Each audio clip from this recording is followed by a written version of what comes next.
Welcome back to Raw Politics. Well, refusing to fly and encouraging shame on those who do. A new movement starting in Sweden but sweeping across the continent could be the newest form of climate activism. Taking off as the aviation industry's leaders meet for the Paris Air Show and as London's biggest airport unveils a deadline for a major expansion project. Alex and the team in the Cube have a lot more for us. Alex.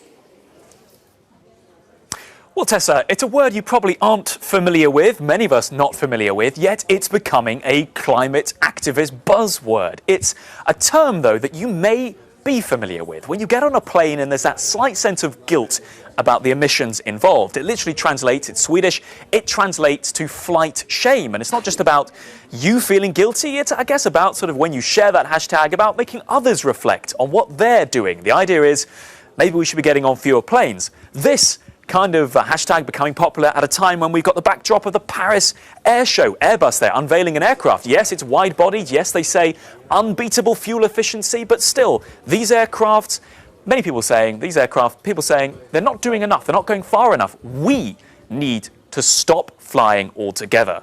How would you feel about doing that, keeping your feet firmly on the ground? Well, let's just bring you up one initiative from Sweden that really is asking you to do that. It's this, Flighfree 2020. They kicked it off this year. It's a social movement asking you to commit to not fly for 1 year if 100,000 other people in your country make the same promise. The idea is we follow the example of people, let's not forget, like Greta Thunberg, who famously only catches trains. She does not fly. People saying we should emulate her, we should get our friends involved, and we should pledge not to fly. Now, it seemed pretty unrealistic. I made a point, actually, in asking one of the organisers of that Swedish page. I asked her, with the rise of China, with the rise of affluent middle classes elsewhere in the world wanting to travel, wanting to fly, is a movement starting in Europe really going to make the difference people hope?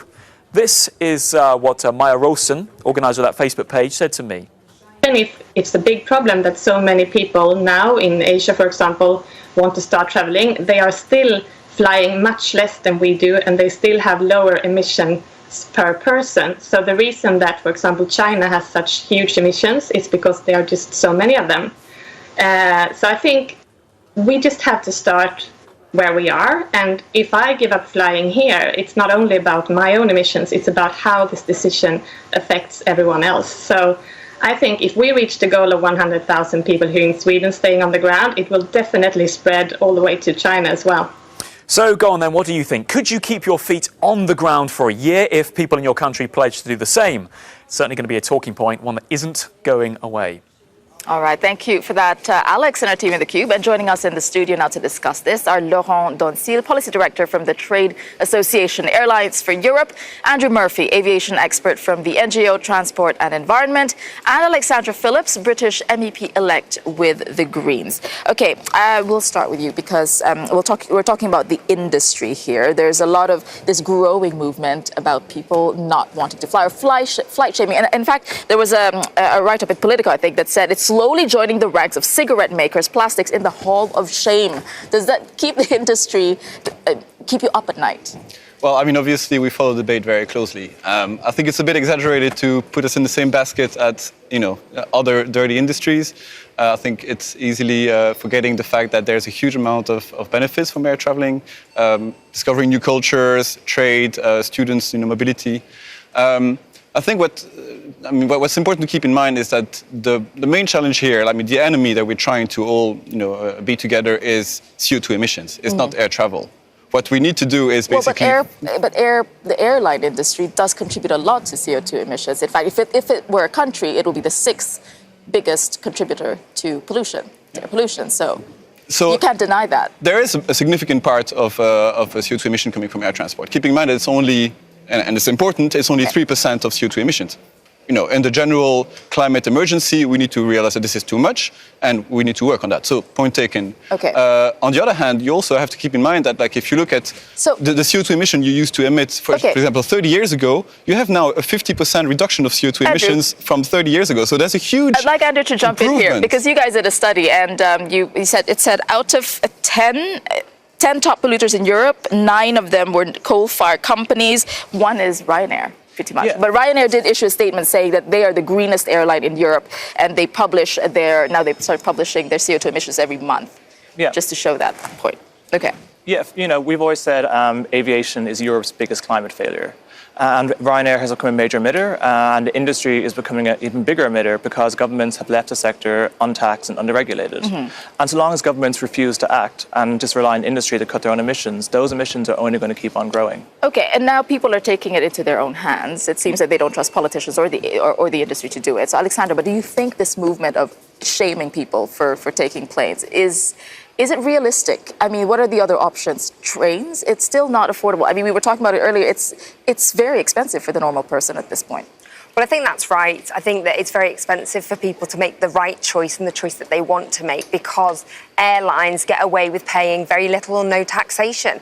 And that's wrong. People want to take trains a lot of the time, and they don't want to contribute to carbon emissions like flying does. I know, but Go ahead.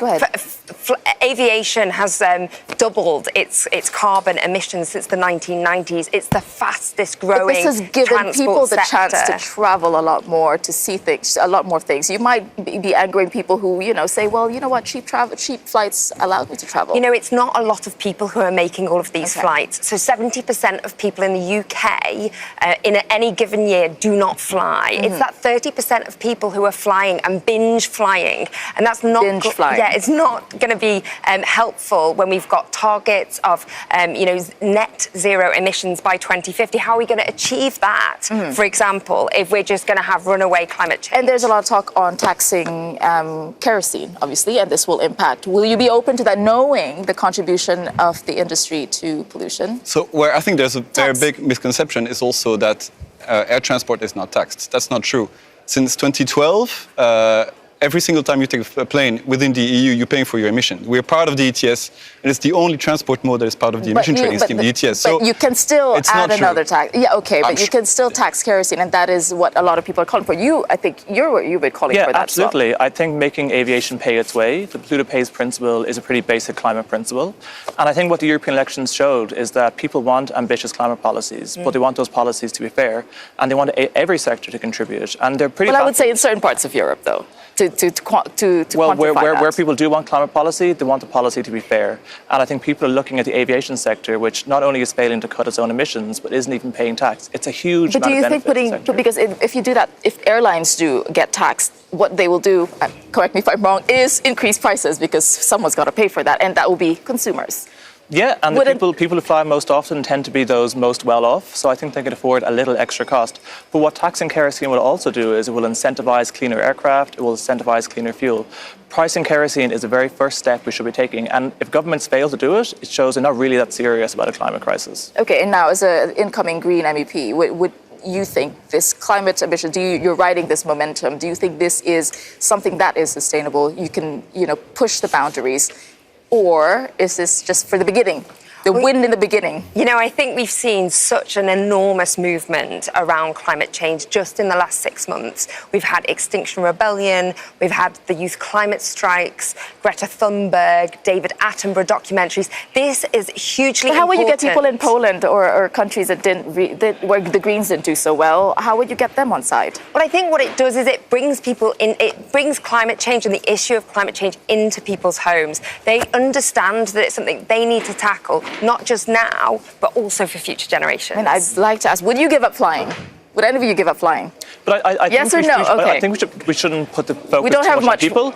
I think governments are the ones who need to act to reduce aviation emissions, and we shouldn't expect the public to take the matter to solve the problem entirely. So not just the public. All right, coming up, we do want to hear from you on this topic. We're asking you the same question. Would you stop flying to save the planet? Your call is coming up at 7 p.m. local time, Brussels time.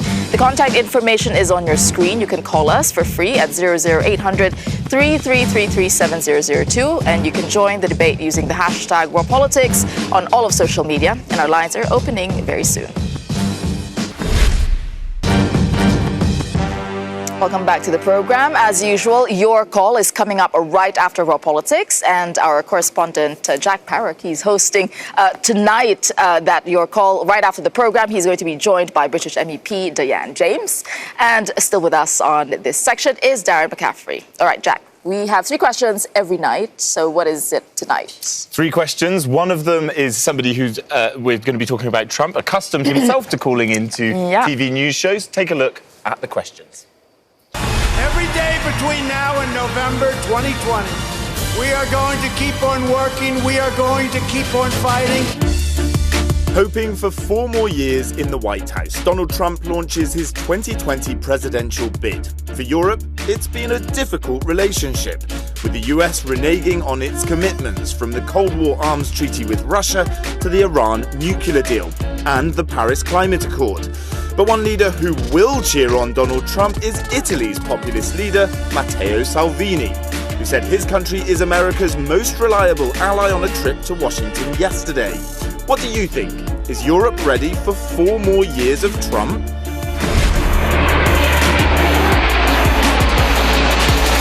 Plain shame. It used to be the reserve of the rich, but the rise of cheap flights in Europe has brought flying to the mass market. Low prices maybe, but a high cost for the environment. As Ryanair joins coal companies on the list of Europe's worst carbon emitters, there's a growing campaign encouraging people to stop flying. Meanwhile, the French government is pushing for an end to the tax exemption for jet fuel, and the Netherlands is planning to start taxing air travel. So we're asking, would you stop flying to save the planet?